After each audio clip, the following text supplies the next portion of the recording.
Good morning. हम लोग एक का गप पढ़ रहे हैं, वन एवं वन्य प्राणी संसाधन, जो प्राकृतिक संसाधन के अंतर्गत आता है। और वन एवं वन्य प्राणी संसाधन हमारे पारिस्थितिक तंत्र को संतुलित करने के लिए बहुत ही महत्वपूर्ण भूमिका निभाते हैं। इसमें आगे हम लोगों ने कल पढ़ा था रेड डाटा पुस्तक। रेड डाटा पुस्तक क्या होता है? वैसी पुस्तक जिसमें संकट उत्पन्न प्रजातियों की, जीव जंतुओं की प्रजातियों का डाटा जो है वो संग्रह किया जाता है, उसे हम रेड डाटा पुस्तक कहते हैं।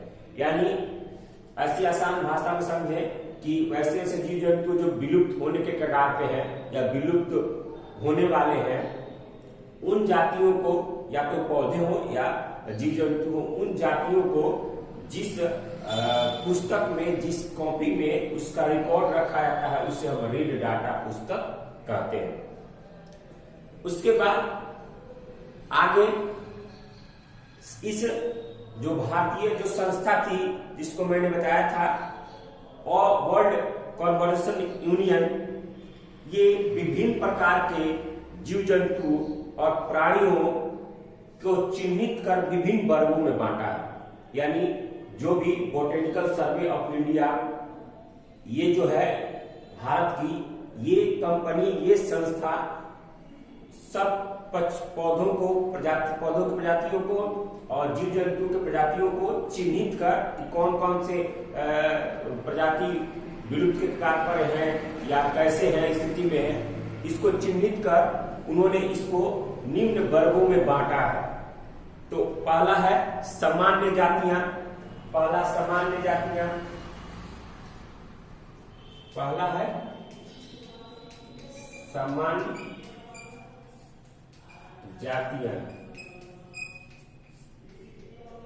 इसमें वे सारे जातियां या संस्था जो जीवित रहने के लिए सामान्य मानी जाती है, या वैसे जीव जंतु या पेड़ पौधे जो जीवित रहने के लिए सामान्य अवस्था में मानी जाती है, वैसे जीव जंतुओं को हम सामान्य जातियां के कॉलम में रखते हैं, सामान्य जातियां के कोटि में रखते हैं।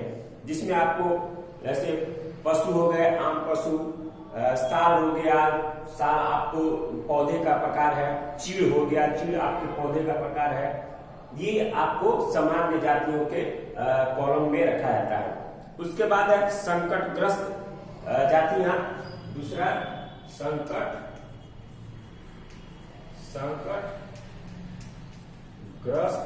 जातियां।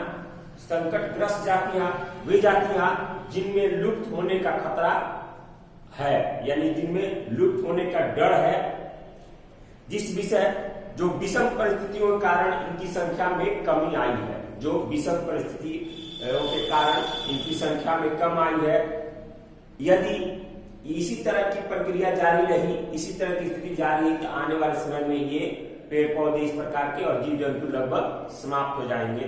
और इसको हम संकटग्रस्त जातियों में, जिसमें आपको आएंगे मगरमच्छ, काला हिरण, जंगली गधा, गेंडा, पूंछ वाला बंदर इत्यादि, ये सारे आपको संकटग्रस्त जातियां में रखे जाते हैं।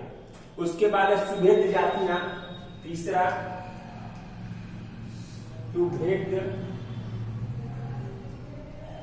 सुभेद्य जातियां, ये इसमें इसके अंदर ऐसी जातियों की ओर रखा गया है, ऐसी पौधे और जंतुओं की जातियों को रखा गया जो लगातार घट रही है, यानी जिनकी संख्या लगातार घट रही है। अगर इन पर ध्यान नहीं दिया गया तो ये सारी जातियां भी समाप्त हो जाएंगी। जैसे नीली भेड़, एशियाई हाथी, गंगा की डॉल्फिन आदि, ये सारे आपको इस प्रजाति में रखी गई हैं। अब है दुर्लभ जातियां।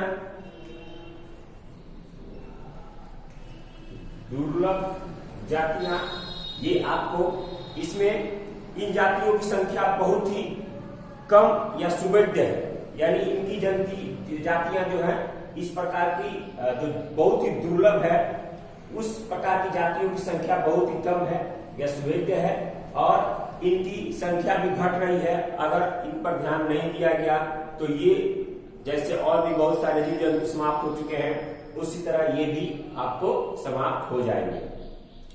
उसकी बात है स्थानिक जातियां, 5 है। स्थानिक जातियां, ये आपको इस प्रकार की जो पेड़ पौधे की जातियां हो या जो जीव जंतुओं की जातियां, वे किसी विशेष भौगोलिक क्षेत्र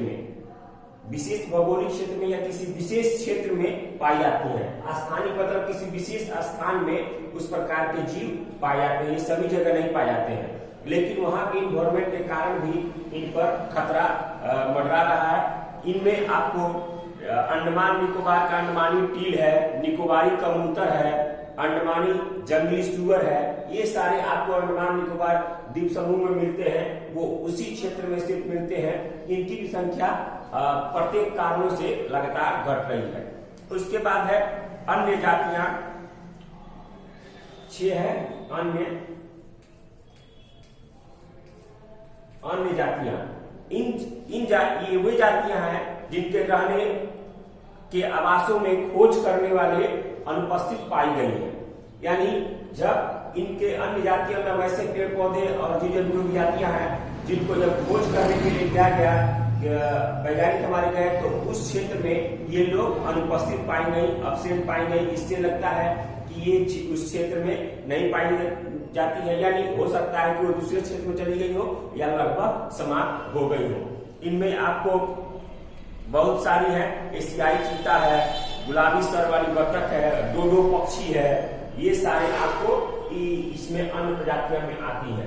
तो ये था आप लोगों का कितने प्रजातियों में बांटा गया है हमारे संकट, हमारे बोटेनिकल सर्वे ऑफ इंडिया के द्वारा भारत में जो भी संकटग्रस्त उत्पन्न है।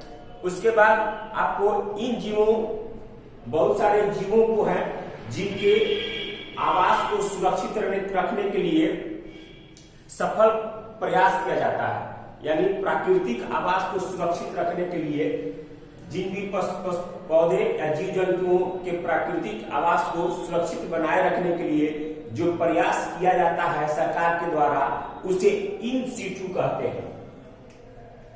इन सीटू कहते हैं, यानी जिन पेड़ पौधे को प्राकृतिक आवास को सुरक्षित किया जाए उसको हम सीटू कहते हैं, और जिन प्रजातियों को कृत्रिम आवास देकर सुरक्षित रखा जाता है उसे हम X2 कहते हैं।